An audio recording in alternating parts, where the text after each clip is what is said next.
आज की इस क्लास में आप सभी का स्वागत है। आज हम प्रश्नावली 5.1 की प्रश्न संख्या 4 व 5 को हल करेंगे। ये इस अध्याय की वीडियो का पार्ट नंबर 4 है। इससे पहले 3 पार्ट बन चुके हैं। आइए देखिए प्रश्न नंबर 4। ऐसा कोण ज्ञात कीजिए जो अपने पूरक के समान हो। नंबर 5, ऐसा कोण ज्ञात कीजिए जो अपने समपूरक के समान हो। अब देखिए पहले प्रश्न नंबर 4 में पूरक आया है, इसमें समपूरक आया है। इससे पहले की वीडियो में हम पूरक कोण और समपूरक कोण के बारे में विस्तार से चर्चा कर चुके हैं। अब इन प्रश्नों को हल करने से पहले एक बार हम पूरक और समपूरक के बारे में चर्चा करते हैं। अब ये देखिए पूरक कोण, कॉम्प्लीमेंट्री एंगल। जब दो कोणों के मापों का योग 90 अंश होता है तो ये कोण पूरक कोण यानी कि कॉम्प्लीमेंट्री एंगल कहलाते हैं। सीधी सी बात है, यह दो कोणों का एक युग्म होता है, एक जोड़ा होता है पूरक कोण। और दोनों कोणों की मापों का योग, जब दोनों कोणों को मापते हैं तो उनका योग 90 डिग्री होता है, 90 अंश होता है। अब ये 3 उदाहरण दिए हैं, इसमें ये 30 अंश का है, ये 60 का है। दोनों को जोड़ेंगे तो 90 अंश हो जाएगा। तो ये दोनों पूरक कोण है, यानी कि इसका पूरक ये है और इसका पूरक कोण ये है। ऐसे ये 70 अंश का, ये 20 अंश का, दोनों को जोड़ा तो 90 अंश हो गया। तो ये दोनों कोण भी एक दूसरे के पूरक कोण हैं। और ऐसे ही ये नीचे है, ये 35 का, ये 55 का, ये दोनों कोणों का योग जब करते हैं वो 90 अंश होता है। तो ये दोनों कोण भी एक दूसरे के पूरक कोण है। और ये युग्म जो है, ये कोणों का युग्म है, इसे पूरक कोण कहते हैं। इसके बाद समपूरक कोण को देखते हैं। अब समपूरक कोण को कहते हैं सप्लीमेंट्री एंगल्स। ये जब दो कोणों के मापों का योग 180 अंश होता है तो ये कोण समपूरक कोण सप्लीमेंट्री एंगल्स कहलाते हैं। इसमें दो कोण जो होते हैं उन दोनों कोणों की जब मापों का योग करते हैं तो 180 अंश होता है। जैसे ये 110 अंश का है, ये 70 का, जब दोनों को जोड़ा तो क्या आया, 180 अंश आया। ये 50 का है, 130 का, इन दोनों को जोड़ा तो 180 अंश आया। तो ये कोण इस कोण का पूरक समपूरक कोण है और ये कोण इसका समपूरक कोण है। ठीक है, अब आइए प्रश्न को हल करते हैं। अब देखो प्रश्न नंबर 4 को हल कर लेते हैं। प्रश्न नंबर 4 का हल कर लेते हैं। 4 को हल कर लेते हैं। अब देखो ऐसा कोण ज्ञात कीजिए जो अपने पूरक के समान है। देखो कोण का तो हमें अभी पता नहीं है बिल्कुल भी, तो हम क्या करेंगे, मान लेंगे। तो माना कि ऐसा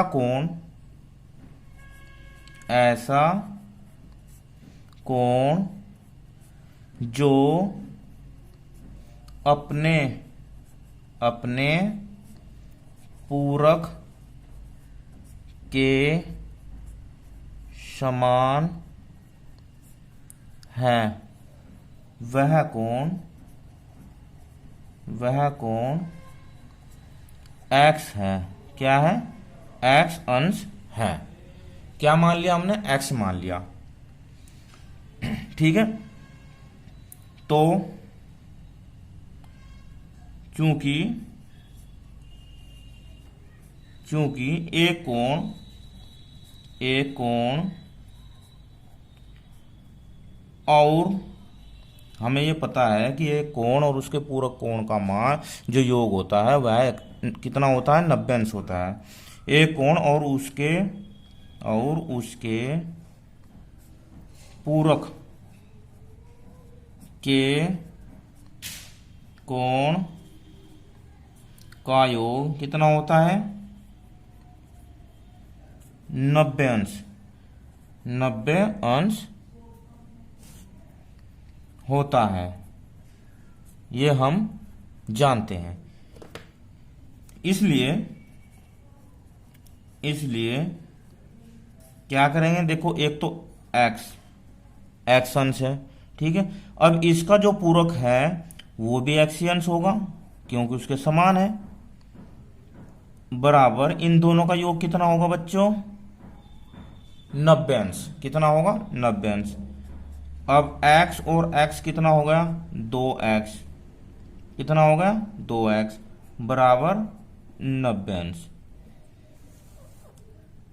अब इस तरह के समीकरण हल हम कर चुके हैं। तो x बराबर होगा, यानी कि 2 से गुणा हो रही तो 2 से दोनों पक्षों में क्या हो जाएगी? भाग हो जाएगी। दो तो ये तो 2 कट जाएगा, यहाँ पर 90/2 हो जाएगा। अब इसके बाद x बराबर क्या आ जाएगा? 2 से जब इसे भाग देंगे तो 2 चौक 8, बचा कितना? 1, 0, 10 होगा, 2 पंजे 10। तो आंसर क्या आ जाएगा? x बराबर 45 आ जाएगा, 45 अंश। तो हम लिखेंगे इस प्रकार क्या है? वांछित कोण की माप कितनी आई है भाई? हमारा आंसर 45 अंश है। यानी कि 90 में जो 90 होगा वो 45 का योग होगा, तो इसलिए ये अपने पूरक के समान है। अब आइए प्रश्न नंबर 5 को हल करते हैं।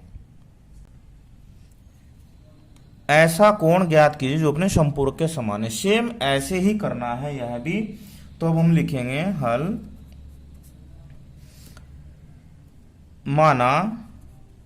माना कि ऐसा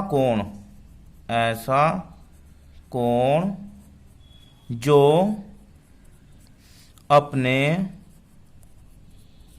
समपूरक के समान है, वह कोण क्या है? x अंश है। ये हमने मान लिया।